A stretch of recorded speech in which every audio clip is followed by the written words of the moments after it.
অনেকদিন আগের কথা। এক বিস্তীর্ণ অরণ্যে থাকতো এক চঞ্চল হরিণ। তার শরীর ছিল শক্তপোক্ত আর চোখে মুখে ছিল একেবারে নিরীহ ভাব। কিন্তু তার একটা বড় সমস্যা ছিল, সে সহজে সবাইকে বিশ্বাস করে ফেলতো। জঙ্গলের অন্য প্রাণীরা তাকে দূর থেকে লক্ষ্য করত, কারণ এমন মোটা তাজা শিকার তো রোজ পাওয়া যায় না। তবে হরিণ একা ছিল না, তার একমাত্র সত্যিকারের বন্ধু ছিল এক লাল টুকটুকে টিয়া। টিয়াটি ছিল বুদ্ধিমান আর তীক্ষ্ণ নজর, আর সবসময় সতর্ক। তুই না থাকলে আমি তো অনেক আগেই বিপদে পড়তাম। বন্ধু, এই জঙ্গলে বাঁচতে গেলে শুধু ভালো হলে হবে না, একটু বুদ্ধিও লাগবে। এক দুপুরে হরিণ গাছের নিচে ঘুমিয়ে পড়েছিল। ঠিক তখনই ঝোপের আড়াল থেকে এক সিংহ তাকিয়ে রইল। এটা তো একেবারে প্রস্তুত খাবার, একটু ধীরে এগোলেই কাজ হয়ে যাবে।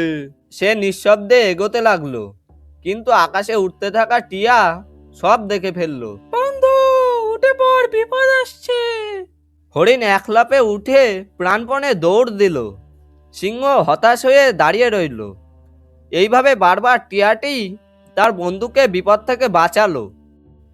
কিন্তু একদিন জঙ্গলে এলো এক নতুন অতিথি, এক ধূর্ত শিয়াল।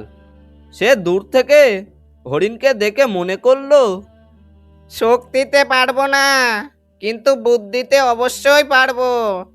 সে হরিণের কাছে গিয়ে মিষ্টি গলায় বলল, বন্ধু, আমি পথ হারিয়ে ফেলেছি, তুমি কি আমাকে একটু সাহায্য করবে? গাছের ডালে বসে থাকা টিয়া সন্দেহের চোখে তাকালো। একে আমার ভালো লাগছে না, ওর থেকে একটু দূরেই থাক। কিন্তু হরিণ শুনল না।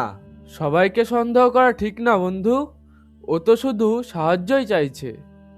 এভাবেই হরিণ শিয়ালের সাথে রওনা দিল।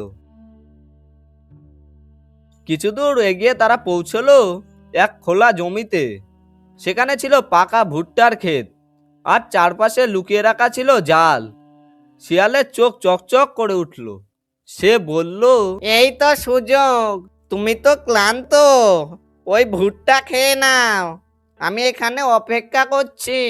হরিণ খুশিতে দৌড়ে গেল, আর মুহূর্তেই সে জালে আটকে গেল। শিয়াল ভাই বাঁচাও! শিয়াল সামনে এসে ঠোঁট বাঁকিয়ে হাসলো। তুমি কি সত্যিই ভেবেছিলে আমি তোমার বন্ধু? সে পাশের ঝোপে লুকিয়ে পড়ল, অপেক্ষা করতে লাগলো কৃষকের। ওদিকে টিয়া অনেকক্ষণ হরিণকে না দেখে চিন্তায় পড়ে গেল। মনে হচ্ছে কিছু তো একটা গোলমাল হয়েছে। সে খুঁজতে খুঁজতে পৌঁছালো সেই ক্ষেতের কাছে। বন্ধুকে জালে আটকে দেখে সে চমকে উঠল। আমি আগেই বলেছিলাম। হরিণ চোখে জল নিয়ে বলল, আমি ভুল করেছি, এবার আমাকে বাঁচাও। টিয়া একটু ভেবে বলল, তোমাকে একটা অভিনয় করতে হবে।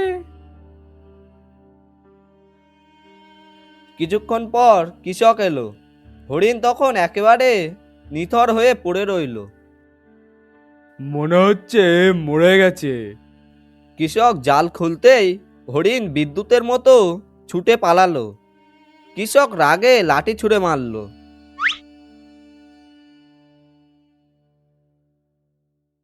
লাগলো ঝোপের মধ্যে লুকিয়ে থাকা শিয়ালের গায়ে। শিয়াল সেখানেই শেষ।